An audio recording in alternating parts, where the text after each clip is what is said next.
Sifu.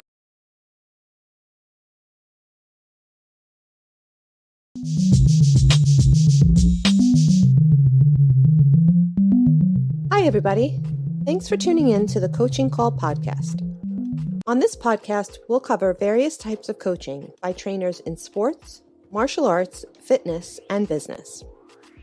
We'll discuss each coach's methods to getting the most out of their respective athletes or clients and how they attempt to change the platform in which they coach. Join us on a fun adventure as we discuss unique coaching styles. Coaching is a universal part of how we get others to get something done. Join your host, Raphael, and his guests on this unique journey in coaching. Hi, I'm Sifu Raphael, and this is the Coaching Call podcast. If you enjoy this episode, please subscribe and leave a review. This episode was made possible by listeners like you. Jan, welcome to Coaching Call. How are you this morning? I am very well, Sifu Raphael. How are you? I'm exceptional, getting better every day. Good. Yeah. So I'm excited to talk to you, and we have the wonder of dragons, but we are going to go way before we get into that. We're going to find out about you. Let's get to know who you are. So talk to me about who influenced you even before the age of 10. Where'd you grow up? And I know you're in upstate New York, and I'm downstate New York, basically. So it's interesting. We're both in the same state, but many miles and hours apart. Well, I grew up in Kingston, New York, back in the 70s and 80s. It was awesome, the 80s. I was adopted at birth. I have now found my birth mother, and we are very close, and we're so alike. It's awesome. But That's the pretty people, cool. The people who adopted me, though, my father was amazing. He was a World War II veteran. And my mother actually had demons that she fought for a long time, but couldn't conquer. And she turned to drinking. And she was an abusive alcoholic. So it's hard to explain, because I am actually grateful that I went through that, because I escaped to the mountains in the summers. And I met a Native American, an older gentleman who was walking around up there too. We weren't following trails. He kind of took me under his wing, and he taught me tracking. He taught me foraging. And he had a book. I called it The Book. It was a book of poetry with Robert Frost and William Wordsworth and all those amazing poets. And around the campfire at night, he'd sit and read to me some of the poetry, and I fell in love. So my life would have been so different if I hadn't been able to meet him. And because of the abuse, I escaped and met him. So it was meant to be. It was difficult to figure out, because at one point when I was in kindergarten, my mother brought in a little boy, and I was told, "This is your baby brother." And I thought that was pretty cool. But he had some major trauma and would sit and bang his head against the wall. Oh, my goodness. So instead of trying to deal with this and work with him and help, she gave him back. But in a 5-year-old's mind, he disappeared. And nothing was talked about, and all his stuff was gone. And I thought, oh my gosh, if I am bad, I'm going to disappear.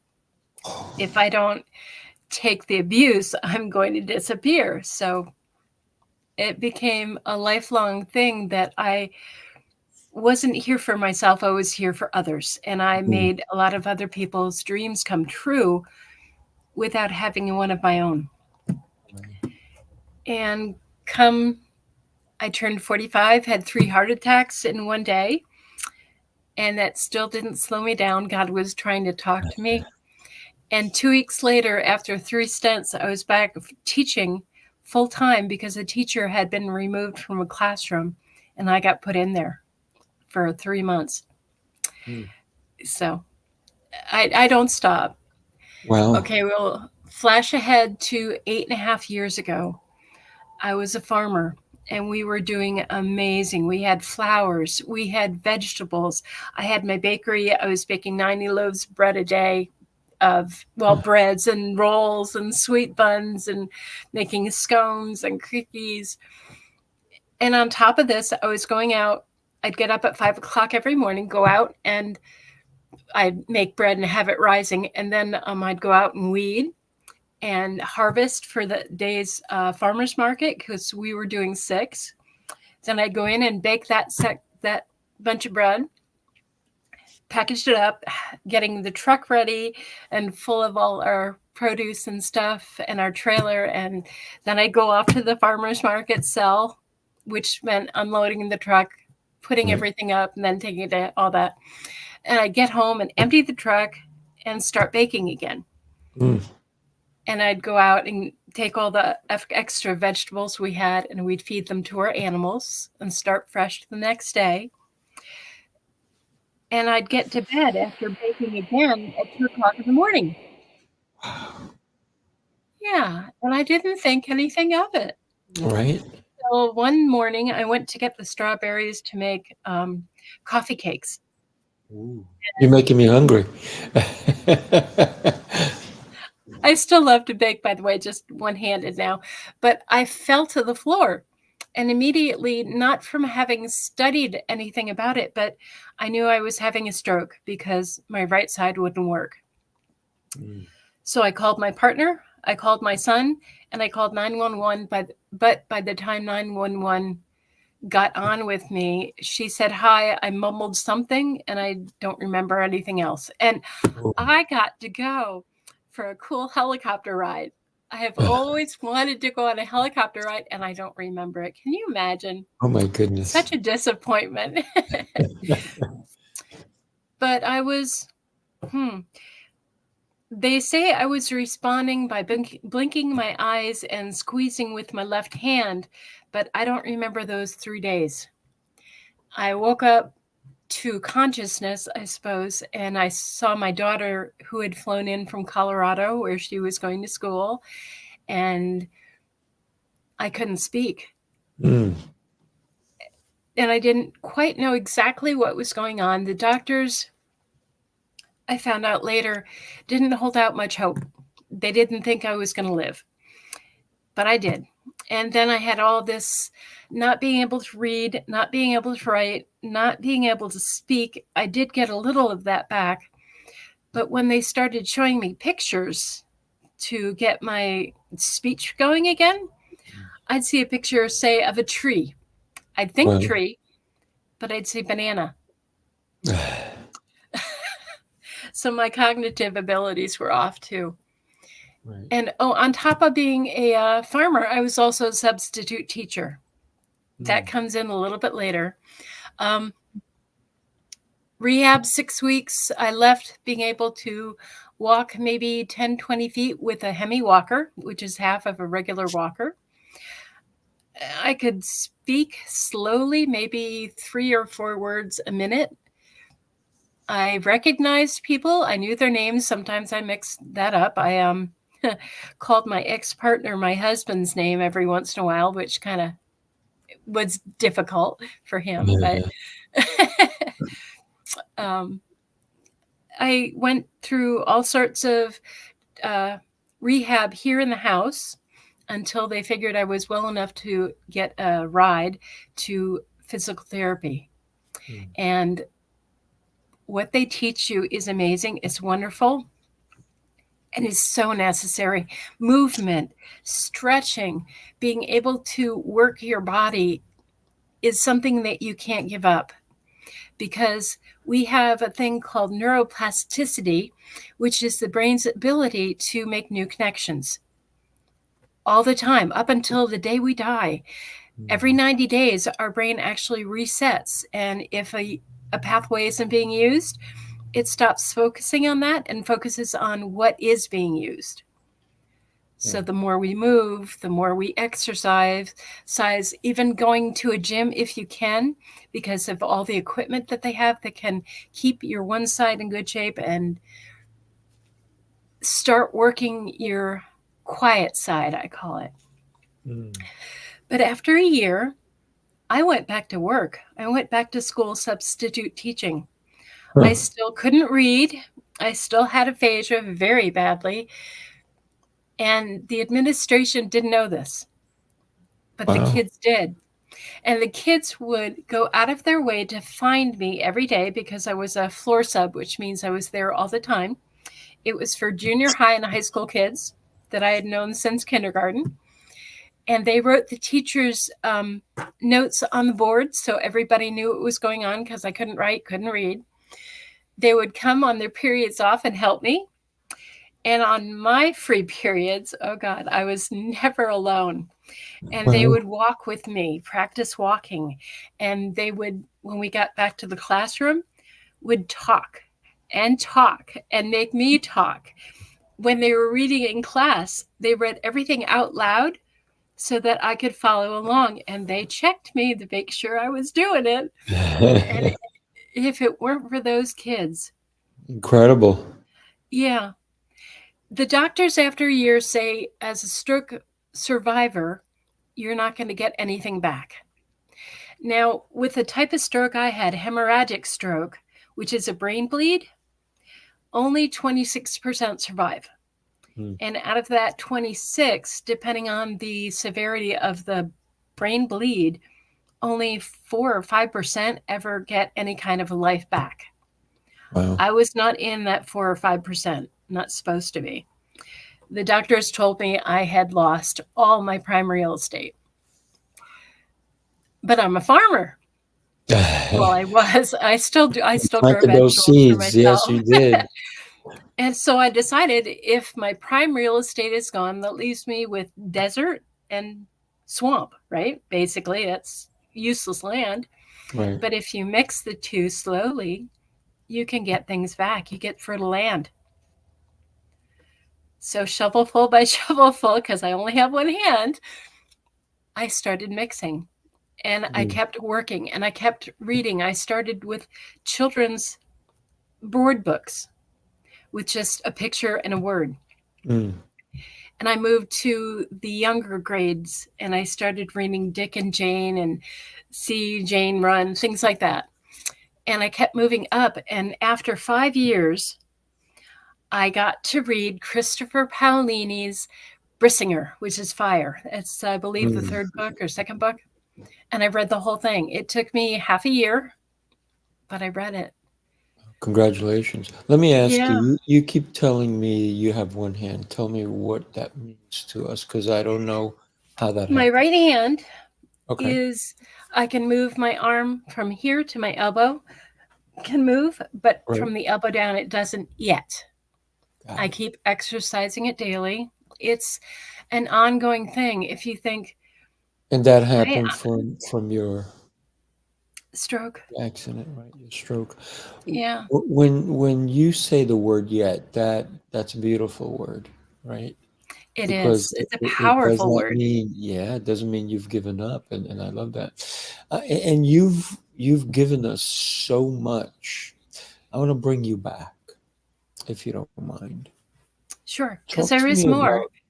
Oh, I know there's more. So we're going to go back so we can come forward again. So Sounds good. when you talk to me about this man that you found, you going up this mountain, you're going up, where was that? How old were In the you? Adirondacks, in Okay. Old Forge, I was 9 or 10. 9 or 10. So let me ask you, you were there by yourself? Was family nearby? What was going on? And this older gentleman took you under his wing, and did not somebody say, "Hey, who is this man who's taking you under his wing?" I was, this is back in the 70s, and Yeah, my mother was things were drinking different. so much. Yeah, they were. She was drinking so much that I could go for 3 or 4 days and disappear, and she wouldn't know it. I took our dog with me, and I just went. We were living on the inlet in Old Forge during the summer in an old trailer that was chained to the tree because the person before us thought it was going to roll down the hill. It never did. And it was my way It's to good to be freedom. cautious, right? Yeah. But it was my chance to escape. And I went up on the mountain behind us, and I crossed some roads, and I just did any area that didn't have people. I came across the most unique old homes that had been abandoned years before. Really? I found a jacket that was sun-dyed. And during this time, I was sitting outside one of the homes because there was an old chair out there. And I wish to heck I remembered his name, but I don't. This old gentleman, I think he was in his late 60s, early 70s. He was native from Thandera. So he did a lot of hiking too. Right. And I didn't, his soul was shining. I was drawn to him. Beautiful, right? So you mentioned that you would sit around the campfire and he would read these books to you. At what point when this happening, how long did this last for? And did anybody else know about him? No, nobody knew. And it only lasted 2 years because the Native Americans in Thandera were forcibly moved north. It was a rough time. I know there was shooting and it was bad, but I had him and we made our own world. And we were in this bubble and it was so beautiful. Yeah. It's incredible that you found a soul like that to guide you and help you. I believe that there's a purpose to everything in life, and he guided you in that response of your trauma that you were going through, the fact that your mom was drinking all the time. So you said earlier also you've connected with your birth mother. How did Yes, I so have. we're getting into everything here. How did you find her? Did she find you? And did you, even before you knew about her, did you have resentment? Were you curious? What there's so many different emotions that can go through you. So would you help us understand? I was told as early as possible that I was adopted and that I wasn't my mother's real child. So I lived with that, and I lived with the thing that she told me, that I hadn't been wanted, and my mother wouldn't even look at me when I was born and was reading a comic book and wouldn't look at me. I found out after I talked to my mom that this was wrong, but I didn't resent her because I didn't know what resentment was. Right. So she was just, well, she must have had a reason. So I didn't question it. And after my stroke, I've been looking through registries and all sorts of different information that might be able to connect me. And she had been married when I was born. They were getting divorced. And I couldn't find her. I tried through Facebook, of course, and MySpace back when it was around. What's My that? mom is my mom is as far from technology as you can get. She has a phone. It has a cord. It has a cord. It has a cord. But I found her name with artwork, but it wasn't Eve Jewett. It was Eve Otto. And I knew that her name had been Otto first. So I wrote to the person who held the show for her. And I said, look, you know my mom. You've given her an art show. I just want to tell her, thank you for having me. She didn't have to, but she did. So please just tell her thank you. I'm appreciative of that. And that message got back to my mom. And my mom was so excited to hear from me. I was her first child. She had 3. She gave my other brother away, who was born a year after me, Clay. And she kept her youngest son, he's 9 years younger than me. His name is Travis. But she was so excited because she hadn't known I had stayed in Kingston. She wanted to know what kind of a life I had. And this was 3 years after I had the stroke. So I was talking better, but we didn't have a phone call for 3-4 months, we talked back and forth. She still would go to the library, and they would help her use her AOL, and we would talk that way. And then we called, and it's been amazing ever since. Wow. So, one of the things that you said earlier is that your adoptive mother, not only was she an alcoholic, but she brought a boy, and you thought you had a brother, and then he Yeah. was gone. And that brought different emotions to you because you said, uh-oh, I better be good, otherwise I'll be gone. It's when you said that the reason she got rid of him is because he banged his head against the wall. And a lot of people don't know how to deal with that. I'm going to be honest with you here. I used to bang my head against the wall. And I used to bang my head against the wall in Colombia. I'm Colombian. And in Colombia, the walls were not made out of sheetrock. They're made out of plaster and concrete. And I never got hurt. Thank God somehow I maybe that's why I'm not so bright, but still I banged my head into the wall where if you were on the second floor, you would feel the wall vibrate. If I was on the second floor, you would feel the wall vibrate on the first floor. And it was some sort of anger issues I had. And would you believe my family cured me of it? Because they You wanna know, loved you. you want to know how? Yeah. We had a huge house, so they took me in. We had an indoor courtyard.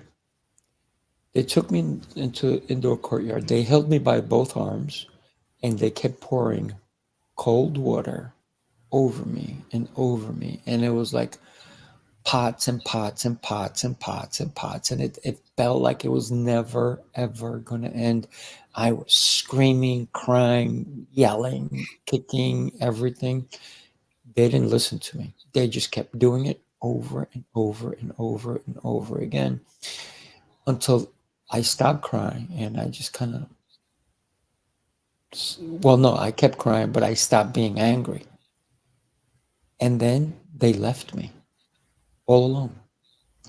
I remember going behind a couch, an outdoor couch, and sat there and cried. And I never did it again. How old were And you? under 3.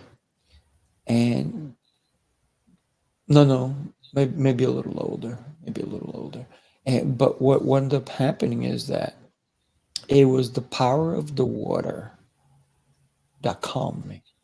So now I understand that how calming water can be. So I can only imagine this poor boy who no one knew how to help him. And there's many kids like that out there. I now constantly work with autistic kids all the time. Actually, I interviewed an autistic kid. His mom wants me to work with him. And I interviewed him yesterday. He's 14 years old. I'm 6'1". He's my height. And he's 14, but she says he's got the mentality of a 6-7-year-old. So it's half his age. And but he did really well. So I said to her, let's try it out. Let's see how it works. But it breaks my heart when somebody doesn't take the time to try to help somebody. So. And I have done research on autistic children, and I have actually worked with them, and they are brilliant. They really are, and they can pinpoint anything. The thing that they have as a problem is they can't shut off all the stimuli around them. Mm-hmm.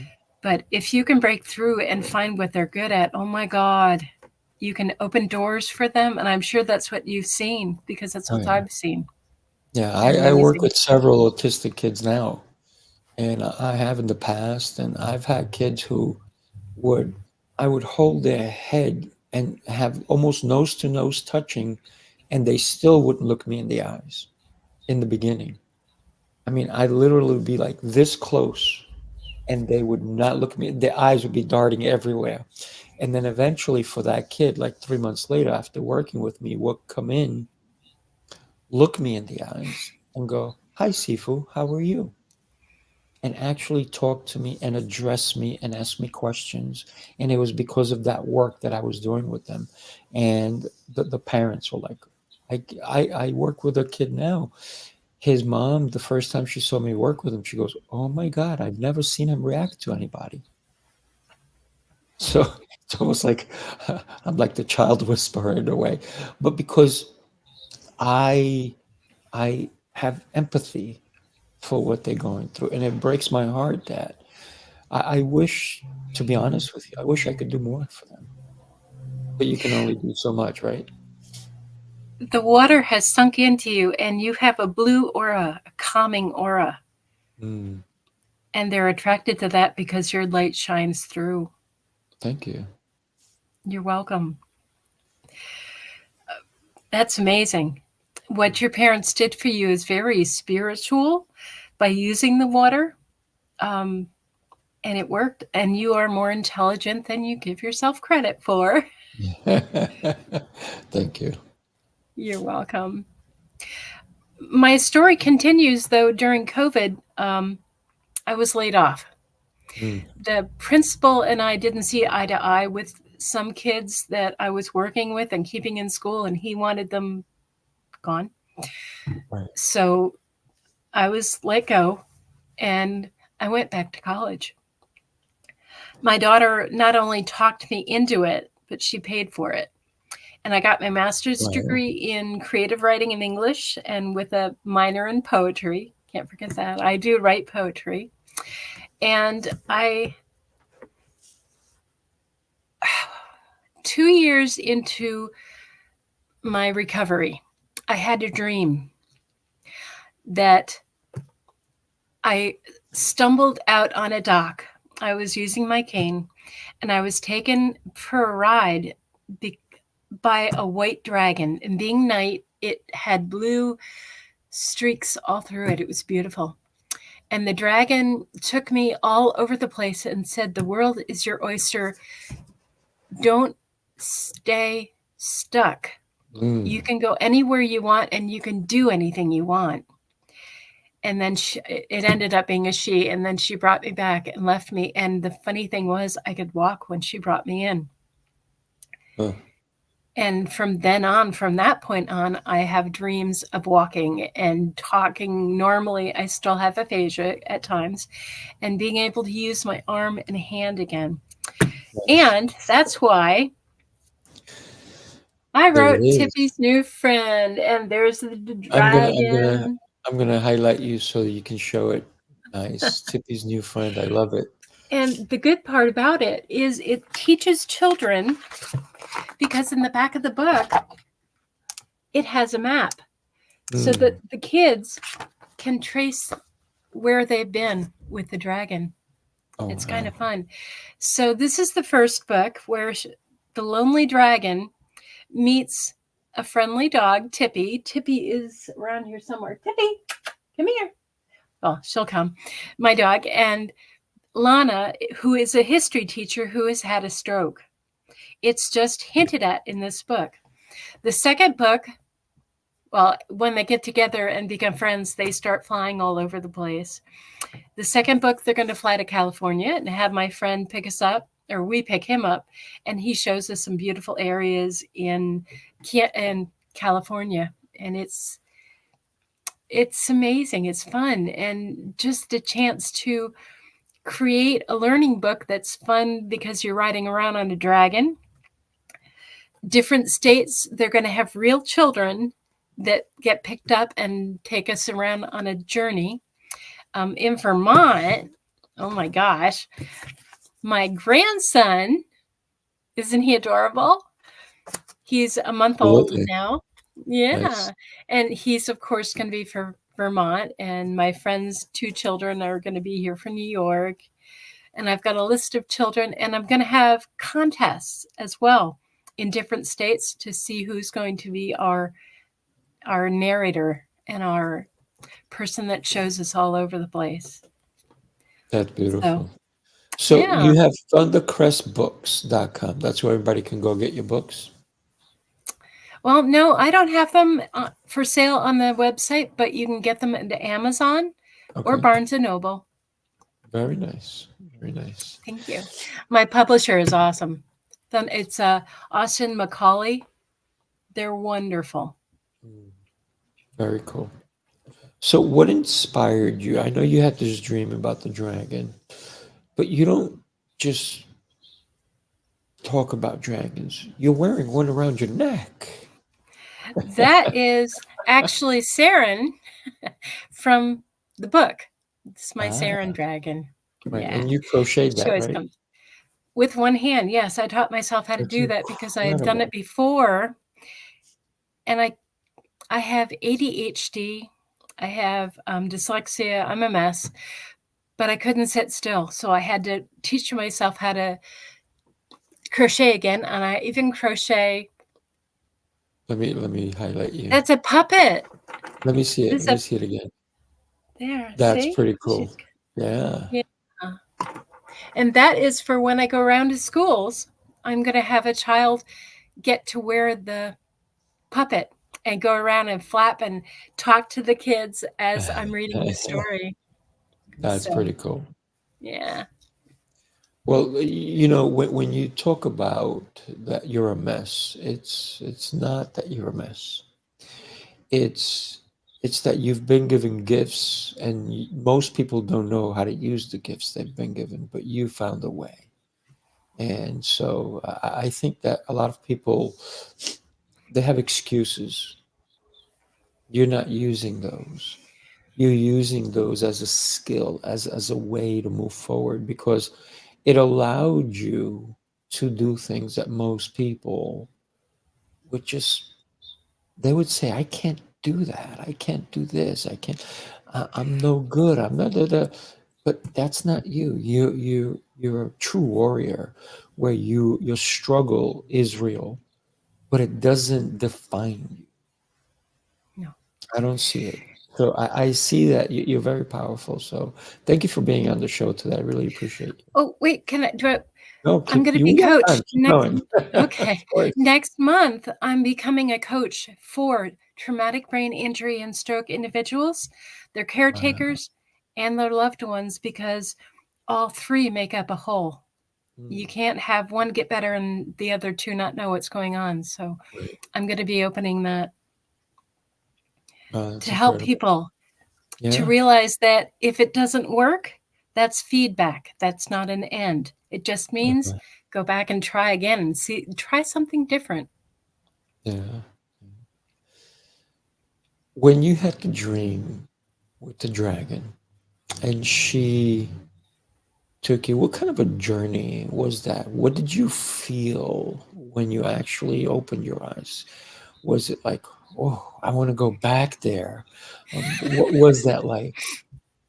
It was exactly like that. And actually, the dream is the first book of where we went and flew around and things we saw. And it was just something that let me believe in myself along with the kids. Between that dream and those kids working with me at school, they made all the difference. And some people have dreams, but they don't follow them. They don't think of them as anything but a dream. And a lot of times it's our own soul, our own spirit, if you believe in that, trying to talk to us and say, come on, this isn't the end. You got to keep going. You do have to keep going. Wow, that's incredible. So let's talk about what made you write that book, because you could have just kept that dream to yourself. You could have maybe told, a few friends or whatnot. But what was that moment that you said, I need to share this with other people? This genre of books for the children, like for little ones, because the pictures are beautiful, and for older kids that are trying to learn how to read, this was the genre that got me reading again, reading stories. So I wanted to give back to that genre as a thank you from myself to all the children that might read that book. I think some of the kids here at my location would love to see that book, so maybe we can work something out. What, You bet. I definitely want a signed copy, that's for sure. You got it. So when you had the stroke, you lost your ability to move your right arm, My whole right side, even my your whole face. right side, and your Mhm. face, but it started coming back. And you said you Yes. couldn't walk. Are you able to walk now? Or you still struggling with that? No, I can walk without a cane around the house because it's flat Right, right, and I don't trip on anything. I still bring my cane around. I use a quad cane, not because I need a quad cane, but right. because it stands up and it Without you doesn't messing fall around with over. it. Yeah, I'm always putting it down to do things and it's always falling down. So I went back to the quad cane for that that reason. makes a lot of sense. Yeah, yeah. Plus, it's a good weapon, in case you need Oh, yeah. it. You keep them away. Oh, yeah. So you said that the dragon helped you walk in your dream. Yeah. Her You walked in your energy. dream. Let me ask you this. You walked in your dream. How soon after were you able to walk on your own? Well, I was actually walking on my own at that point, but with a cane Right. and struggling. I couldn't walk very far. So that's when I started walking around the square in my house because it's got a centerpiece that there's no, closets are in and the pantry. Uh-huh. So I would walk 10 times one way, 10 times the other. I would walk in school around the school, and the kids stayed with me in case I fell or something. Right. And I walked starting once around the school, then twice, and then we got up to 3 times. And I started going to the gym and working things. Wow. And it was amazing. I mean, you can do things that you did beforehand with your usable leg, like leg presses and leg lifts and stuff like that, and have the other follow along. And soon you can actually start doing them with just the one leg. Right. It takes time. It's not something that happens overnight or within a week or a month, but it does happen. Yeah, you have to stay diligent.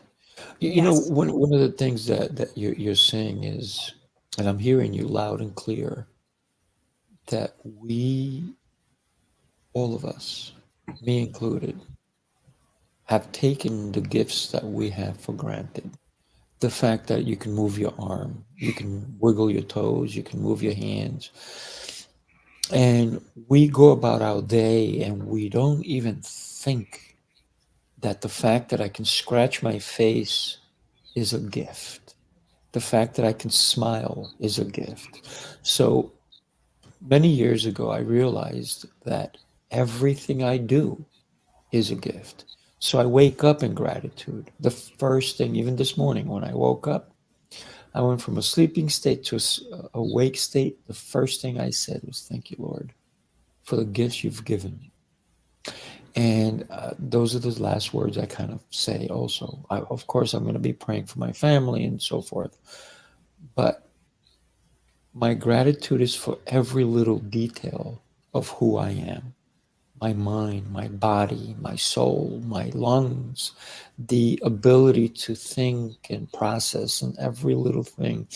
And so many people just take it for granted.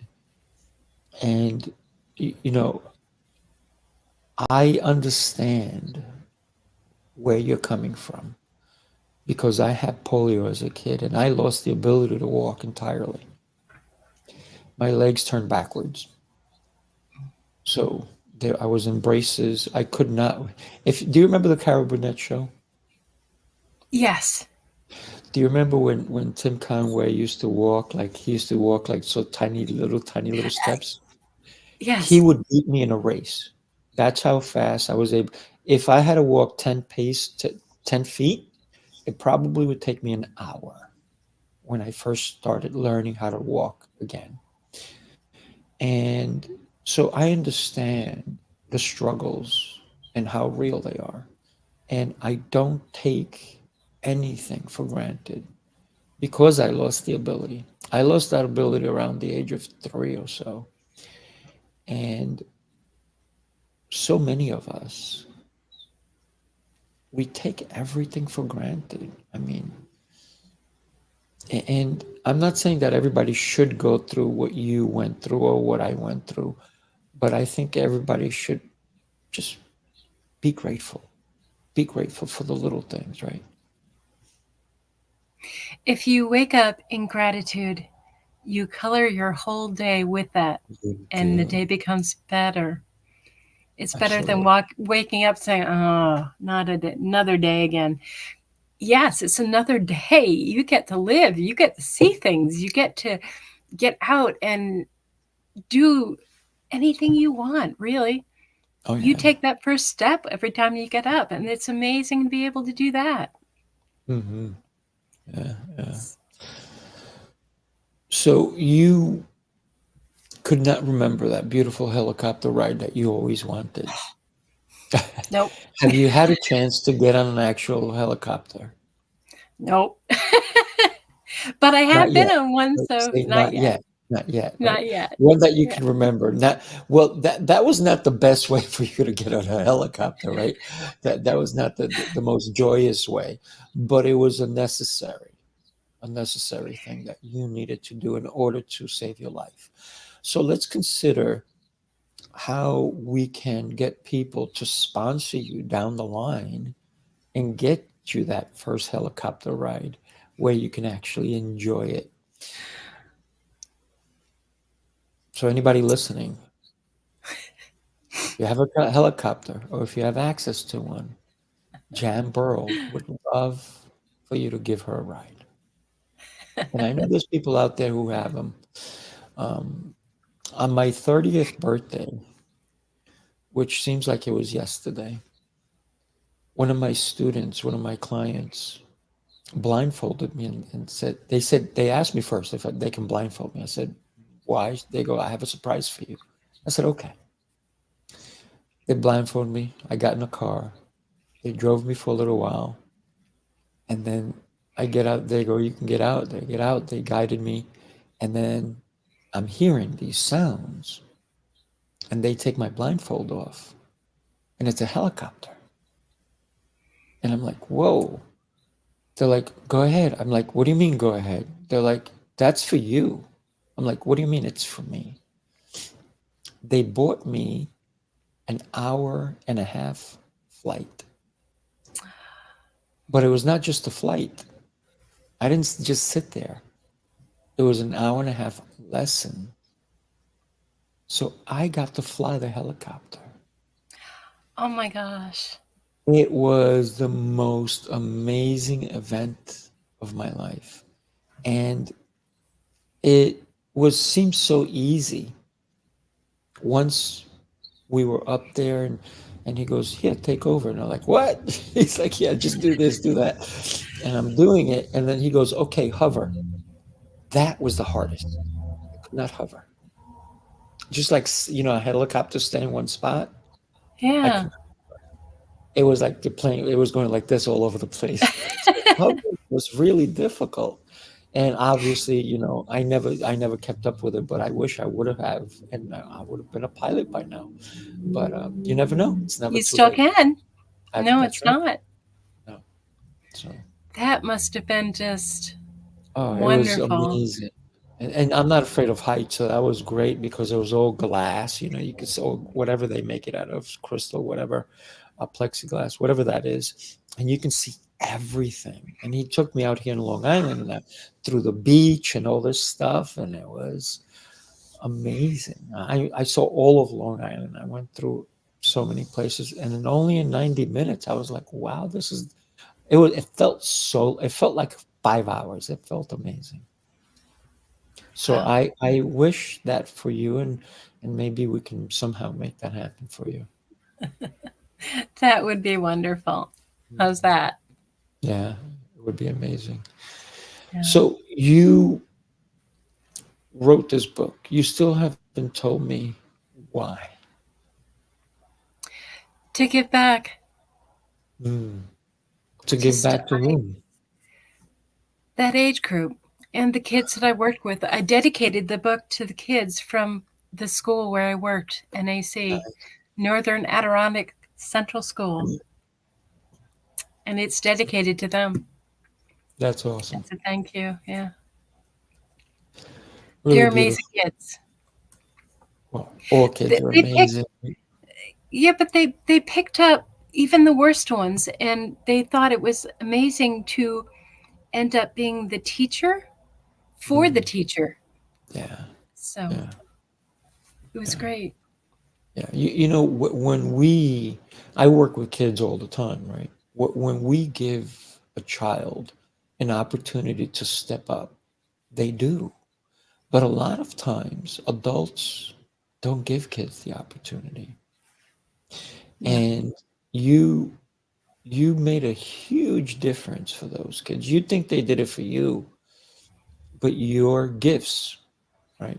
Everything happens for a reason. So your gifts, where you needed help, allowed them to step up.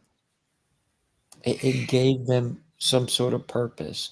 It gave them a guide. And you said even the bad ones, right? The rotten ones, they realize, hey, I can do something for someone. You touched their lives in such a deep level that they probably didn't even realize that you did. And There hopefully was they're a listening kid today, or if not on the replay, so they can see how much you touched upon them. There was also an incident where one of the boys that was in, I believe it was 10th grade, had a stroke.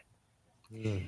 And he had seen me go through everything, so he wasn't worried. He said he did recover completely. He Wow. was wonderful. Young people can if they try. Right. Right. So he did, and now he is perfect. But he wasn't scared or worried because I had been there and he saw what I was going through and achieving. Wow, So that's incredible. That's yeah. incredible. So you've written one book. You said you have 2 books now, 3 books, The 40 second book books? What is, do you got? oh God, the second book is coming out. I have tons of poetry that I am going to start releasing. Nice. Probably this year or next year. I have chapbooks and full books and all sorts of stuff.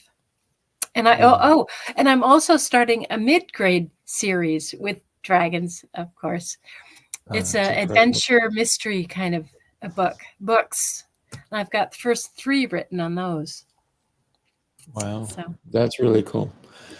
So definitely it touches upon the topic that we're talking today is the wonder of dragons, how they impacted your life, how they changed your perception, and probably that gentleman was a dragon himself. he was a wonderful soul. Yeah. It's very interesting how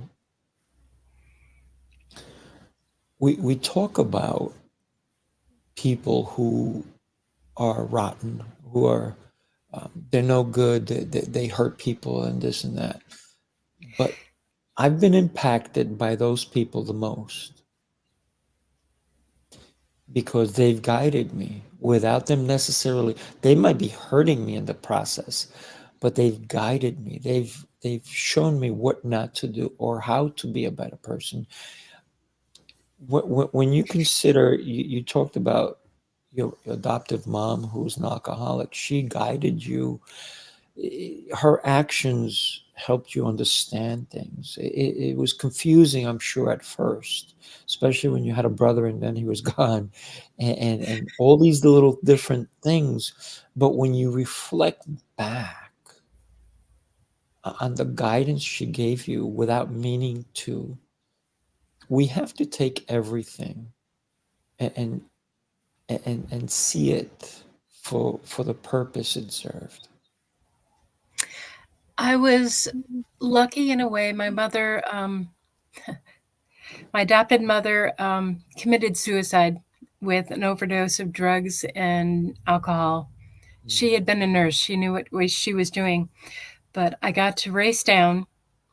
I told the police, I'm coming through at about 90. Just wanted to let you know my mom's dying and I got to get there. So I drove and I wasn't touched. I made it to the hospital. I sent my father home because he didn't need to deal with that. And I sat with her. Her brain had, it was a mess. She was in pain. But I got to forgive her. And that was the beginning of me finding myself again, being able to let it go and say she was fighting her demons. It wasn't me. It wasn't anything else. She didn't learn it this lifetime, so maybe next time. Yeah. But she wasn't a bad person. She was a confused and mixed up person. Just like you said, the people that teach you things not to do, somewhere in there is a child who didn't deserve what he got and became because of what he got. You know, it's very interesting when you talk about the child, because I see everyone. People say to me, my forgiveness came at 18. I forgave everyone who ever hurt me, and I've never allowed anyone to hurt me since. But everyone says to me, you like everybody. What's wrong with you? That person over there, they're trying to hurt you, but you're still very nice to them. What's wrong with you? And I'm like, well, if you consider the fact that they too were a baby at one point, and they had a beautiful smile, and they were doing all these baby noises. Yes, they may be a rotten person today, but I got to remember that at one point or another, even the person in jail, sitting in jail today, they were a beautiful, happy baby. And like you said, something along the way turned them. But could they, in their last days, or even from today forward, move on and become a better person? And I know they can. So that's where forgiveness really comes in. You're right. And that's very true. And I still get hurt because I put myself out there for everybody regardless. Give everybody a chance. And even when they hurt me, I go back, I'm nice to them. I thank them because it wasn't bad. Technically, it was feedback of what I don't want to be and what I don't want to do to people. Yeah, exactly. Jan, I got to tell you, you're a beautiful soul. I'm so happy that you and I got to meet. And thank you for being part of Mosaic Experiences. I truly appreciate you. What do you have in the works? I know you have poetry coming out. You're working on all these different projects. We know that people can go to your website. I'm going to throw it up right now. It's been going at the bottom, but let's throw it up here so people can go and connect with you better. Anybody out there who wants to help her get that amazing helicopter ride, go to her website, let her know that you heard it here. Because you never know who's listening. Somebody may be able to facilitate this dream of yours. Because life is about dreams. But dreams are not meant to be kept. They're meant to be created, to flourish. So let's help Jan fulfill that dream.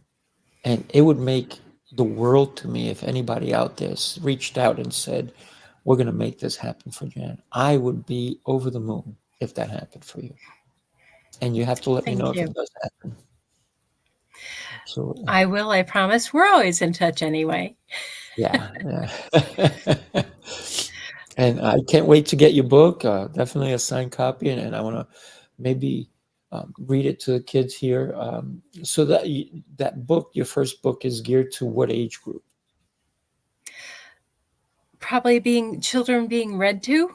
I've got friends who have 3 and 4-year-olds who like to turn the pages to look at the dragons. Right. And then older, up to probably 6th or 7th grade, depending on the reading ability. I have a bunch of kids like that who would probably love to look at your book. So looking forward to it. Thank you so much for being on the show today.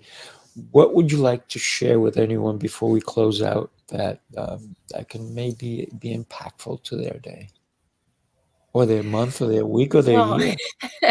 Well, never give up on anything. And if something doesn't work, it doesn't mean that's it. Try it again and do it a different way. Don't keep doing the same thing over and over again.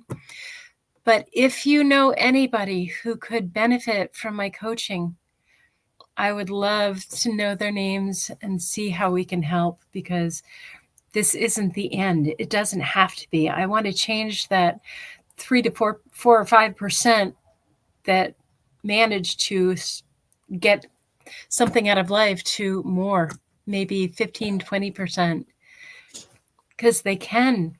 The brain lets them. Oh, yeah. It's a beautiful thing.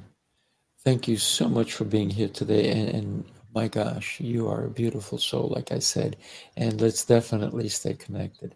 Everybody, do me a favor. Go to thundercrestbooks.com and connect with Jan. And if you know anybody who can use her coaching, by all means, reach out to her. She is exactly what people in need need. Thank you, Jan. Thank you, Sifu. Yeah, my pleasure. Everybody have an amazing rest of your day, and we'll see you soon. Bye-bye.